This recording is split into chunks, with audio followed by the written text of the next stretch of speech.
Hay un sonido que la gente de cierta edad recuerda sin esfuerzo. Un motor que arranca con una tos seca, casi orgullosa, en la mañana fría. Una llave que gira y produce un clic metálico antes de que el motor despierte. Era el sonido de ir al trabajo, de llevar a los hijos a la escuela, de subir por carreteras donde el asfalto dejaba de existir y el terracería tomaba el mando.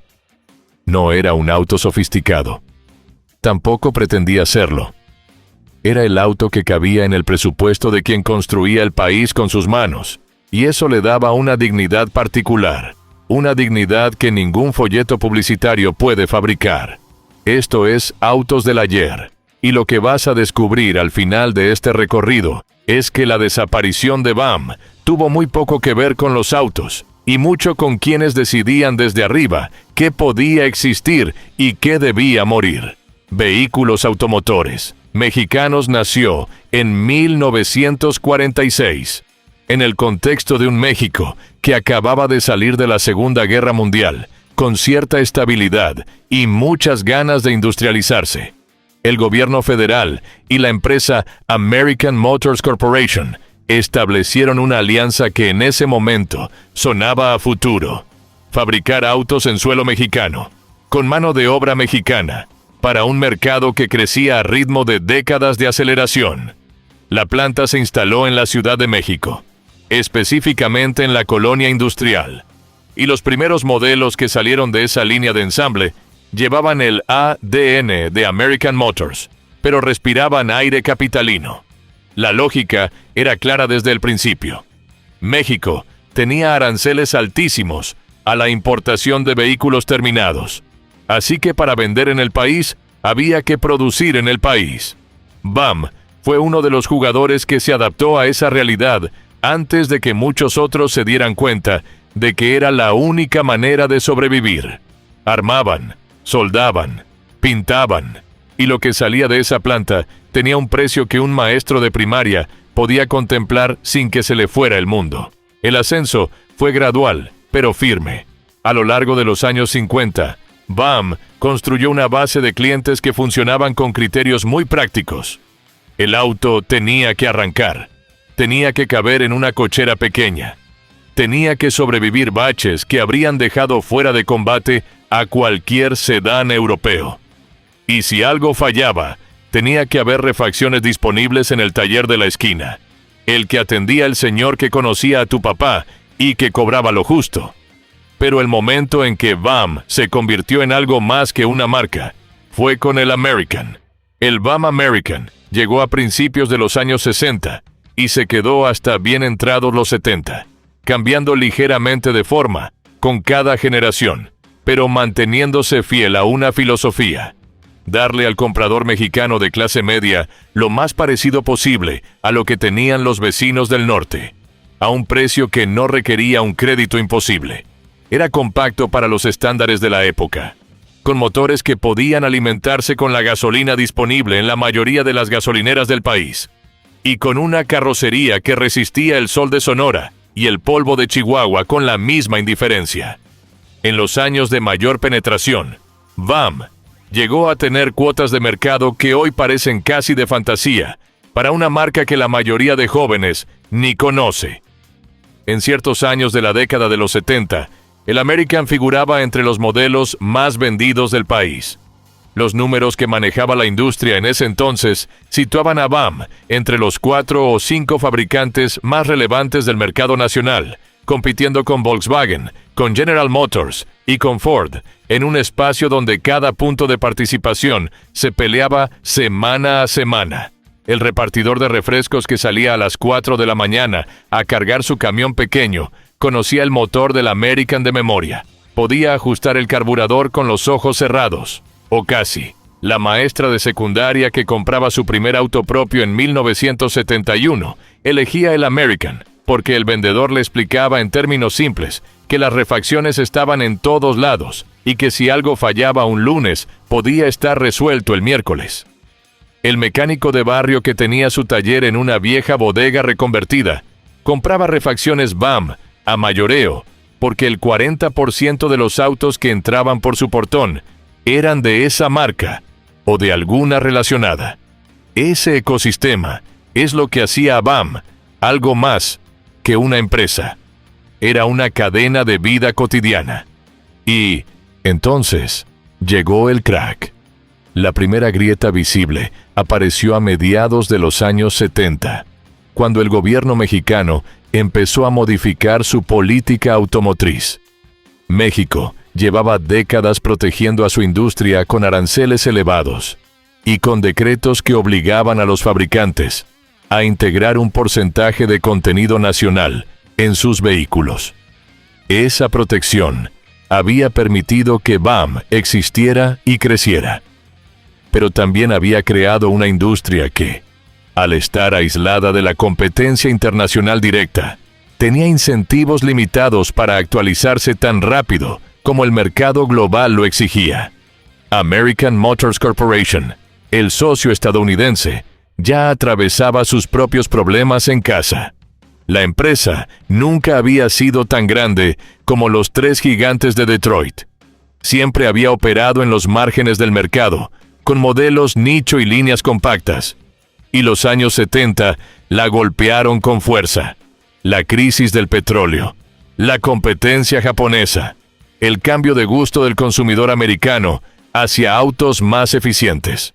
En México, BAM seguía vendiendo, pero el contexto empezaba a cambiar. El Volkswagen Sedán, conocido popularmente como el Bocho, había construido una base de lealtad casi religiosa.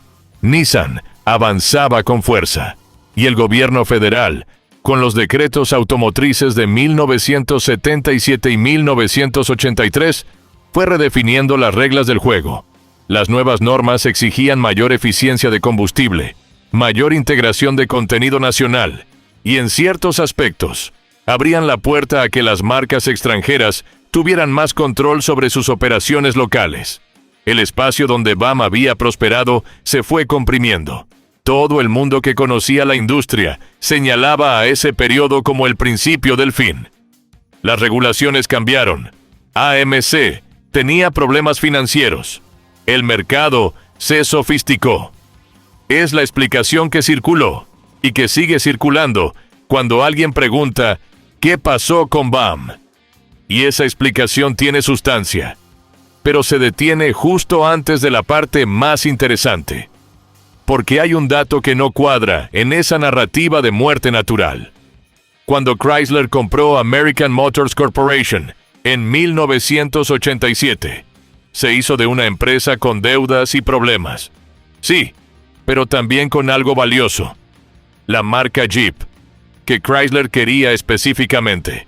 El resto del catálogo de AMC, incluyendo los lazos con BAM en México, pasó a ser un activo a administrar, no a desarrollar. En ese momento, BAM como entidad tenía una planta funcionando, una red de distribución establecida y un conocimiento acumulado de décadas sobre las particularidades del mercado mexicano. La decisión de Chrysler fue clara. Querían operar en México, pero bajo sus propios términos y con sus propios modelos. Mantener a BAM como socio significaba compartir el control, respetar estructuras existentes y operar con una marca que Chrysler no necesitaba fortalecer, porque planeaba reemplazarla con la suya propia. El gobierno mexicano, en ese contexto, había comenzado a flexibilizar las condiciones bajo las cuales una empresa extranjera podía tener mayoría accionaria en una planta nacional. La puerta que antes estaba casi cerrada, ahora se abría. BAM cerró operaciones en 1986, justo antes de que se consumara la adquisición de AMC por Chrysler. Pero si se observa la cronología con atención, se puede ver que el proceso de vaciado fue gradual. La inversión en nuevos modelos se redujo. La actualización tecnológica se postergó.